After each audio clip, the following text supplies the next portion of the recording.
बहुत सुंदर भाव। श्री सुखदेव जी वर्णन कर रहे हैं,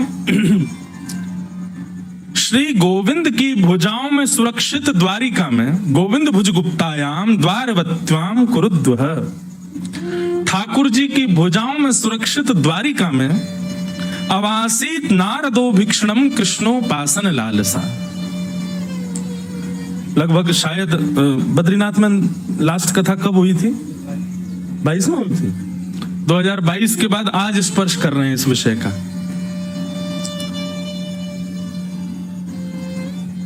ठाकुर जी की भुजाओं में सुरक्षित द्वारिका में नारद आदि जैसे संत विचरण करते हैं। बोले किस भाव से विचरण कर रहे हैं? तो अंतिम शब्द जो है बहुत सुंदर है, कृष्णोपासन लालसा। कृष्ण की उपासना की लालसा से। वहीं रासपंचाध्याय में जब गोपियां गोपी गीत गाती हैं तो वहां क्या आता है? कृष्ण दर्शन लालसा। रुरुदुः स्वस्वरम राजन कृष्ण दर्शन लालसा। ये लालसा शब्द जो है ना, ये उचित नहीं है। लालसा शब्द को एक प्रकार से विषयी शब्द माना गया है। बस ठीक है।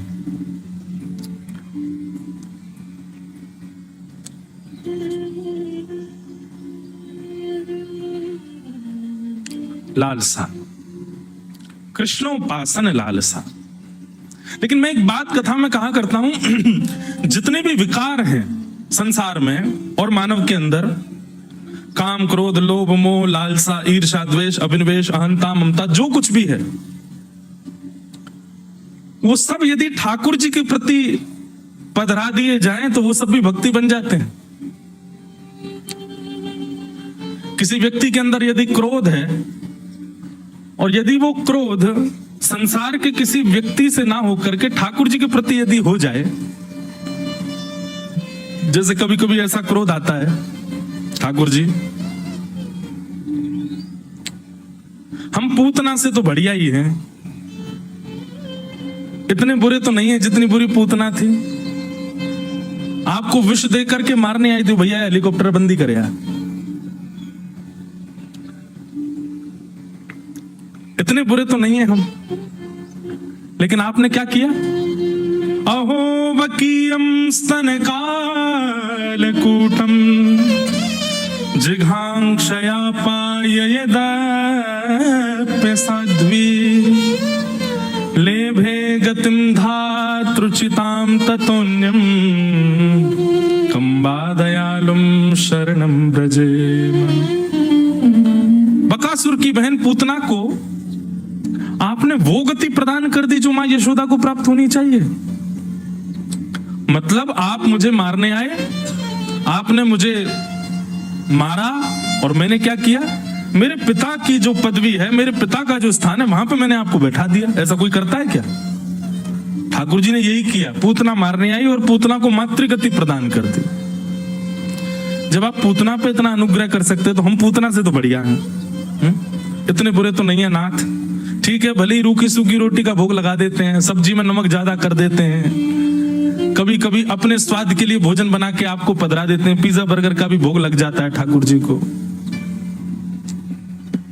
एक बात बताएं, हमारे सेवा प्रणाली में जिस पदार्थ का स्वरूप सुंदर नहीं है उसका भी भोग निषेध है ठाकुर जी को। जैसे कटहल का भोग क्यों नहीं लगता ठाकुर जी को? उसका स्वरूप सुंदर नहीं है। कहीं कहीं मंदिरों में बैगन का भोग नहीं लगता, क्यों?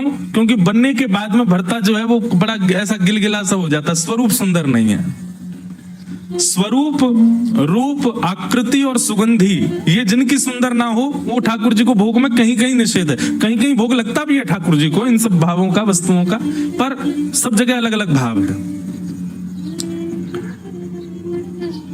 स्वरूप के अनुसार कई बार भोग ठाकुर जी को नहीं पधराया जाता। कई मंदिरों में टमाटर का भोग भी नहीं लगता। क्यों? टमाटर विदेशी सब्जी है, भारत की सब्जी नहीं है। ऐसा कहते हैं कि विदेशी है। तो कई मंदिरों में यह भाव है जो भारत में ही प्रकट हुए हैं व्यंजन, उन्हीं का ही भोग लगाया जाए, बाहर से आए हुए व्यंजनों का नहीं। और यहां तो आदमी महाराज बस पूछो पास्ता बना देते ठाकुर जी के लिए। अभी हम ऑस्ट्रेलिया में थे तो एकादशी के दिन व्रत वाला पास्ता ठाकुर जी को वहां बनाया है। महाराज जी व्रत वाला है। मैंने काय का है? कूटू का है क्या? कूटू का पास्ता। अब ये पता है क्या है? तो जो लोग करते हैं उनको कोई ऐसा नहीं कि उनकी मैं निंदा कर रहा हूं, बुरा भी नहीं माने। कलयुग है भाई, इतना कर रहे हो यही बहुत है। भगवान नहीं करे कभी। आजकल वो भी एक नाम चलता है ना, कबाब, बोलने में ही विचित्र लगता है, उसमें भी वेज जोड़ देते हैं लोग आगे। वो समय दूर नहीं, आगामी 10-15 साल बाद वो भी बनेगा एकादशी वाला कबाब।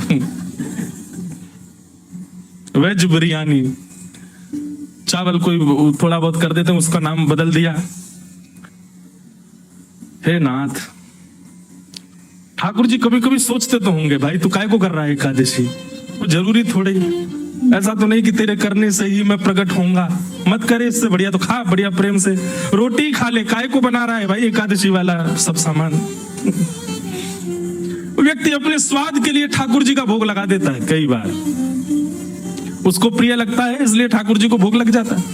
और महाराज हम कहाँ गए, जहां हम बैठे हैं महादेव की भूमि, इनके नाम पे तो महाराज क्या क्या करते हैं लोग।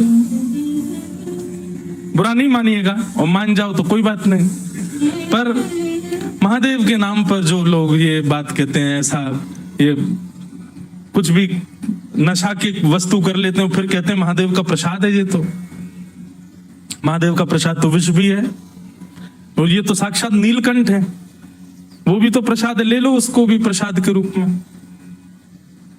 क्यों हम लोग देवताओं का नाम आश्रय लेकर के और अपने स्वाद के लिए, अपनी इच्छाओं के लिए, अपने व्यसन के लिए हम देवताओं का नाम लेकर के क्रियाओं को कर देते हैं?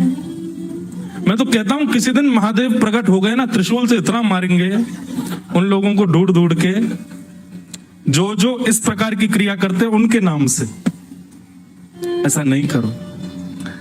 मैं देखता हूं इतनी दूर दूर से लोग चल करके आते हैं, कावड़ यात्रा वाले। आजकल जो चल रही है क्या, भोला मैं बोले, एक व्यक्ति दौड़ेगा जल लेकर के, फिर दूसरा उससे लेके दौड़ेगा आगे। पर ऐसे सब तो बहुत अच्छे, ऐसा नहीं है, पर कई लोग उनमें ऐसा उपद्रव कर देते हैं ठाकुर जी के नाम पर, महादेव के नाम पर, फिर गलत सलत कुछ खाते पीते हैं और दिख जाते हैं जब, बहुत पीड़ा होती है। ऐसा नहीं करो, इससे बढ़िया तो घर बैठे रहो। आपको पता है व्यसन आप स्वच्छंद कर लो, वैसे तो करना ही नहीं चाहिए, लेकिन भाई फिर भी व्यसन कोई स्वच्छंद कर रहा हो उसको पाप तो लगता है, पर जो ठाकुर जी के नाम पे व्यसन करता है उसको तो महापाप लगता है। व्यसन करना ही वैसे ही कर लो, इनका नाम आश्रय क्यों ले रहे हो? ये सब नहीं। तो भगवान के भोग में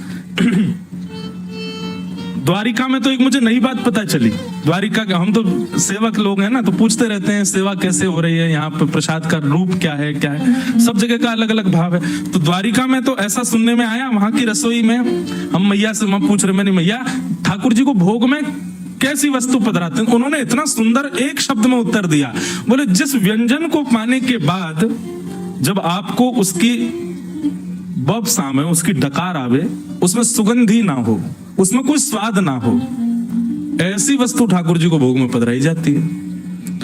जिसके पाने के बाद में उसका स्वाद जो है वो केवल हवा मात्र रहे, उसमें कोई सुगंधी या कोई स्वाद ना उत्पन्न होता हो, ऐसे व्यंजन ठाकुर जी को पधराए जाते हैं। नई बात, उनमें तो बहुत सारी चीजों का निषेध हो जाता, मूली का निषेध हो गया, गाजर का निषेध हो गया।